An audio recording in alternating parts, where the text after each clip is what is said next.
ഹോസ്പിറ്റലിൽ കിടക്കുന്ന അമ്മയ്ക്ക് ആ റൂമിൽ സത്യത്തിൽ എന്തൊക്കെയാണ് നോർമലായിട്ട് വേണ്ട മിനിമം സജ്ജീകരണങ്ങൾ?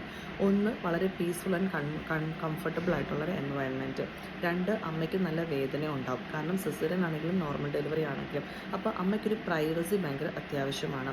പതുക്കെ എഴുന്നേറ്റിരിക്കാനും നിൽക്കാനും നടക്കാനും ഒക്കെ ഇനീഷ്യൽ ഡേയ്സിൽ ബുദ്ധിമുട്ടായിരിക്കും. അവർക്ക് തലകറക്കം ഉണ്ടാകും, വേദന ഉണ്ടാകും, ചിലപ്പോൾ ചിലർക്ക് യൂറിനറി ബാഗൊക്കെ ഉണ്ടാകും. അപ്പോൾ ഒരുപാട് ആൾക്കാർ വരികയും പോവുകയും ചെയ്യുന്ന അവർക്ക് ഭയങ്കര ബുദ്ധിമുട്ടായിരിക്കും. അപ്പോൾ ഫസ്റ്റ് 24 to 48 hours നമ്മൾ എല്ലാവരും തന്നെ മനസ്സിലാക്കണം അവരുടെ ബുദ്ധിമുട്ട്. മുലയൂട്ടൽ പലർക്കും അത് ഇനീഷ്യലി എസ്റ്റാബ്ലിഷ് ചെയ്യാൻ പ്രയാസമായിരിക്കും. അപ്പോൾ നമുക്ക് അവരെ മാക്സിമം ഈ കൂടെ നിൽക്കുന്ന ആൾക്കാർ പാലില്ല കൊച്ചു കരയുന്നു അങ്ങനെ പറഞ്ഞ് അവരെ ഒരിക്കലും ബുദ്ധിമുട്ടിപ്പിക്കരുത്. മാക്സിമം അവരോട് നമുക്ക് പതുക്കെ ചെയ്താലേ വരത്തുള്ളൂ എന്നുള്ള പോസിറ്റീവ് റീൻഫോഴ്സ്മെൻറ്റ് കൊടുക്കുക. മുല ഊട്ടാനായിട്ട് അവരെ സഹായിക്കുക. ആ പൊസിഷൻ ഭയങ്കര കറക്റ്റാണ്. ആ ബ്രസ്റ്റ് ഫീഡിങ്ങിൻ്റെ പ്രോപ്പർ ടെക്നിക്സ്, കിടന്ന് പാല് കൊടുക്കാൻ പാടില്ല, എഴുന്നേറ്റിരുന്ന് തന്നെ പാല് കൊടുക്കണം. കാരണം വിക്കി പോകാൻ സാധ്യതയുണ്ട്. ആദ്യത്തെ ഒരു 72 മണിക്കൂർ വരെ അത് പ്രത്യേകം സൂക്ഷിക്കേണ്ടതാണ്.